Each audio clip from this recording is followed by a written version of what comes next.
आप सभी को कृष्ण जन्माष्टमी की बहुत बहुत शुभकामनाएं। आज कृष्ण जन्माष्टमी है, पता होगा आप सभी को। आखिर में क्यों कृष्ण जन्माष्टमी मनाई जाती है? जिस तरह से लोग किसी का बर्थडे मनाते हैं ना, उस तरह से कृष्ण जन्माष्टमी मनाई जाती है। कहा जाता है कि कृष्ण जन्माष्टमी, कृष्ण का जो जन्म हुआ था वो भगवान विष्णु का 8वां अवतार है और 8वां अवतार में श्री कृष्ण का जन्म हुआ था। कहा जाता है कि कृष्ण के जो माता थी देवकी, उसका शादी जो है सो एक बहुत ही बड़े महाराज से हुआ था, जिसका नाम है क्या चीज़, वासुदेव। तो जो कृष्ण की माता थी देवकी, उसका शादी एक बहुत ही बड़े महाराज वासुदेव से उसका शादी हुआ था। लेकिन किसी ने भविष्यवाणी किया था, देवकी के जो भाई थे कंस थे, कंस को किसी ने ये भविष्यवाणी करके बताया था कि आपके बेटे यानी आपकी जो हत्या होगी वो आपकी हत्या आपकी बहन के बेटे 8वां पुत्र करेगा। उसको लग गया गुस्सा कि मेरी हत्या मेरी बहन के 8वां पुत्र करेगा। इसीलिए उन्होंने क्या किया, वासुदेव को और देवकी को एक कमरे में काल कोठरी में बंद कर दिया, एक जेल में बंद कर दिया। और जेल में बंद करने के बाद उन्होंने ये प्रण लिया कि देवकी का जितना भी पुत्र होगा सबकी क्या कर दिया जाएगा, हत्या कर दिया जाएगा। और उन्होंने क्या किया, देवकी का सारा पुत्र की हत्या कर दिया। 7 पुत्र हुए थे, 7 की हत्या कर दिया, 7 संतान। 8वां में कृष्ण भगवान का जन्म हुआ। यशोदा ये देवकी सोची और उसके जो पति थे वो सोचे कि इसको किसी न किसी तरह से हमको बचाना है, हम क्या करें। तो इसीलिए उन्होंने क्या किया कि कृष्ण भगवान को आधी रात में, उसका जन्म जो हुआ था आधी रात में 12 बजे रात हुआ था, इसलिए कृष्ण जन्माष्टमी हमेशा 12 बजे रात मनाई जाती है। उससे पहले नहीं, मध्य रात्रि में मनाई जाती है। तो उसे आधी रात में क्या किया कि उसके जो पिता थे वासुदेव, उन्होंने कृष्ण भगवान को ले जा करके एक गंगा नदी पार करके, बहुत दिक्कत, उस टाइम बारिश भी बहुत ज़्यादा हो रही थी, और उस गंगा नदी को पार करते हुए इस पार से उस पार एक जा करके उन्होंने अपना दोस्त नंद को दे दिया। और उसका जो माता थी, माता जो बनी, उसका जो लालन पालन किया, वो लालन पालन जो की यशोदा की, इसलिए हम लोग उसकी माता के रूप में यशोदा को याद करते हैं। और यशोदा और वो जो देवकी नंद थे, उन्होंने ही उसका लालन पालन किया।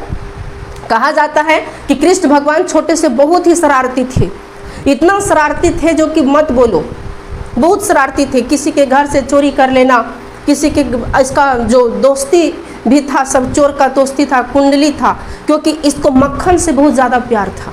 मक्खन जो होता है ना, दूध का मक्खन, मक्खन से बहुत ज़्यादा प्यार था। तो उसको खाने के लिए किसी के घर में ये चोरी कर लेता था कृष्ण भगवान।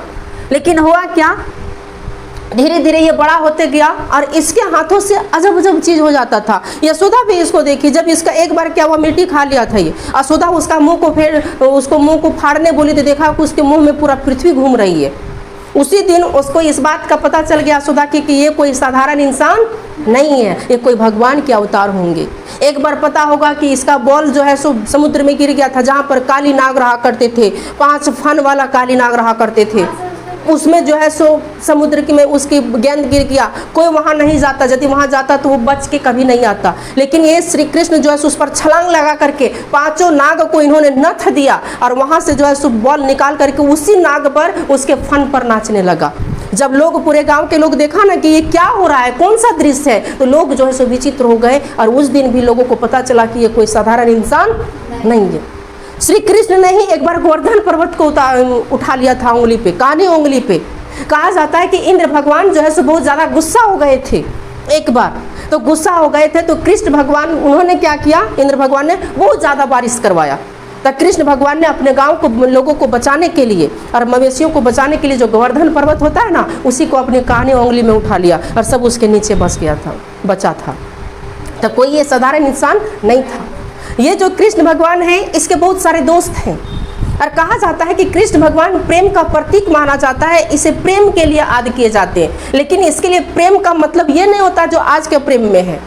इनके 16,000 पटरानियाँ थी, 16,000 गर्लफ्रेंड था, लेकिन रिकॉर्ड है कि आज तक किसी को, पटरानियाँ को, इन्होंने गलत निगाह से या गलत हाथ से इसे टच नहीं किया।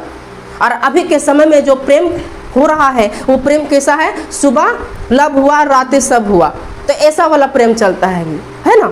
तो कहने का मतलब कि श्री कृष्ण को आदि क्यों किया जाता है, इसीलिए आदि किया जाता है क्योंकि उसके समर्पण, उसके प्रेम, उसके शरारती जो थे वही हम लोगों को प्रेम करने के लिए सिखाया, नहीं तो हम लोग को प्रेम करना नहीं आता था। ये कृष्ण जन्माष्टमी मनाई जाती है इतना हर्षोल्लास से, और कहा जाता है ना कि श्री कृष्ण ने ही हकीकत में जो भविष्यवाणी की गई थी उस भविष्यवाणी के अनुसार उन्होंने अपने मामा कंस का वध किया था। श्री कृष्ण के जो बड़े भाई थे, वो बड़े भाई का नाम बलराम थे, जो हल रखते हैं, हल। और कृष्ण भगवान जो है ये सारथी भी बने थे अर्जुन का। जो महाभारत का युद्ध हुआ था, जिसमें महाभारत चैप्टर में तुम लोग को हम बताए थे कि अर्जुन का जो सारथी बना वो कौन बना था? कृष्ण भगवान बना था। यदि कृष्ण नहीं रहता तो अर्जुन कभी जीत नहीं पाता, पांडव कभी इस युद्ध को जीत नहीं पाता, कौरव जीत जाता। लेकिन युद्ध जो हो रहा था वो युद्ध मात्र पांडवों में कृष्ण के बलबूते हो रहा था। ये था कृष्ण जन्माष्टमी, और आज उसी का बर्थडे है। आप लोग भी पूरा धूमधाम से मनाइए कृष्ण जन्माष्टमी को, याद कीजिए भगवान को, और प्रेम करना सीखिए। प्रेम वैसा प्रेम नहीं, बल्कि प्रेम सादगी वाला प्रेम करना सीखिए। लोगों के साथ, हर जीव के साथ प्रेम कीजिए। यही है कृष्ण जन्माष्टमी की आप सभी को हार्दिक शुभकामनाएं।